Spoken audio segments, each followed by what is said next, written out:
Hi DPC, welcome to our second Pastor's Talk. Pastor Adam here, Pastor Aaron.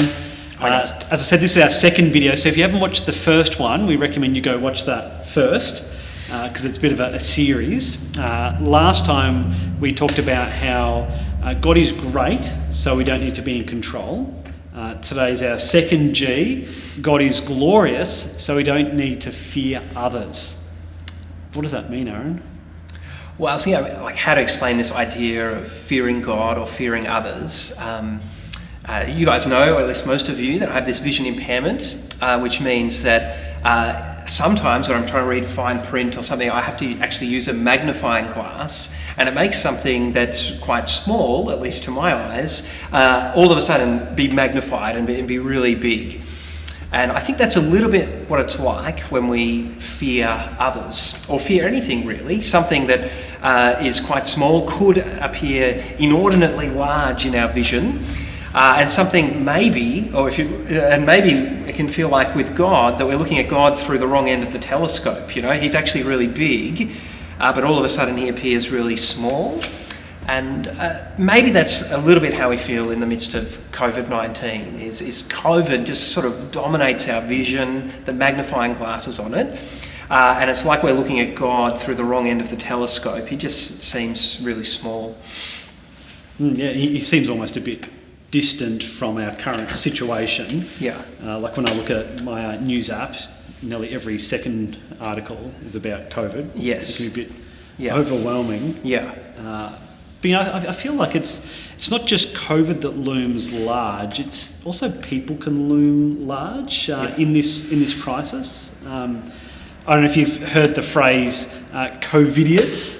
I've not heard it, but Adam's finger's on the pulse when it comes to these trends. So you'll see people have gone to a house for a big party when they shouldn't have, and the complaint is, "Oh, what a bunch of COVIDiots," because they're not obeying the restrictions, lockdown. They're kind of the cause of things spreading. And so we might have many situations just in our daily life where we might be fearful of being labelled as a COVIDiot, and we're worrying about what other people might be thinking about us. Yeah. Do you have an example of? Yeah, I was thinking, for yourself? Gabby and I and the kids often go for sort of family exercise. So we ride to a local park, and then the kids play, and Gabby and I do some laps of the park. Because we're doing exercise, we don't have our masks on. But the difficulty that I find is that the kids, being kids, they fall over, they annoy one another, and we have to stop. And we've got masks in the pram, and I'm always analysing myself like, should I be putting on the mask? What will those other walkers think of me if I've stopped and I'm not looking like I'm doing exercise? I should really have a mask on. And so you really your mind starts to be dominated by concerns about what other people might think of you, even though with your best intentions you're seeking to do the right thing. Have you had any situations like that, brother? Or? Yeah, well, I myself was a bit worried. We've been taking Toby, our youngest, to school because he's got special needs, and so it's easy for him to be on site. And normally we walk, and I push him in his wheelchair. We're running late, so I jumped in the car, pulled up at the school, and went, I forgot my mask. And I was like, what am I going to do? How am I going to get out? And to be honest, I did have a box in the car. And I was just I found myself feeling anxious about, I don't want to be seen as being like a lawbreaker. What will people think of me if I get out of the car? Of course, I did still have to wear a mask. I rummaged through the glove box and found our first aid kit. Yep. And found a triangular bandage, and so I wrapped that around my face and put my hood on and hoped that would be good enough.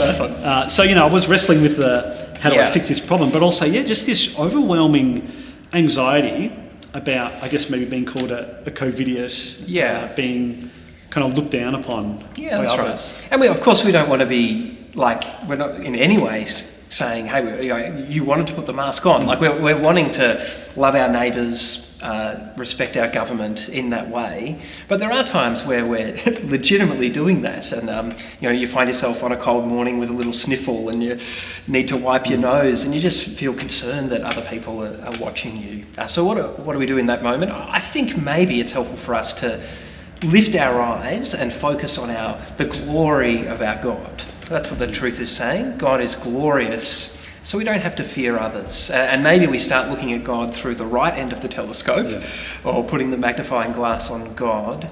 Adam, what verses, what places in the Bible would you go to? Making sure that I have a big picture of God's been important in my own spiritual journey, trying to enlarge my vision of Him, magnify that. So my go-to passage is actually Isaiah chapter 6, the first few verses, where Isaiah has a vision of God in His temple, and you've got the angels there. High and exalted. Yeah, and they're saying, holy, holy, holy. It's quite dramatic, but that picture of the glorious God seated on His throne. So I encourage you guys to head over to Isaiah chapter 6, have a read through the first few verses there. And Revelation 4 and 5 is another great place. Yeah. If you want another passage with God seated on His throne, indeed. So it's great to head to those passages and just pray that God would enlarge your vision of His glory. And so, our prayer is that would be helpful for you during this time. Yep. See you guys. See ya.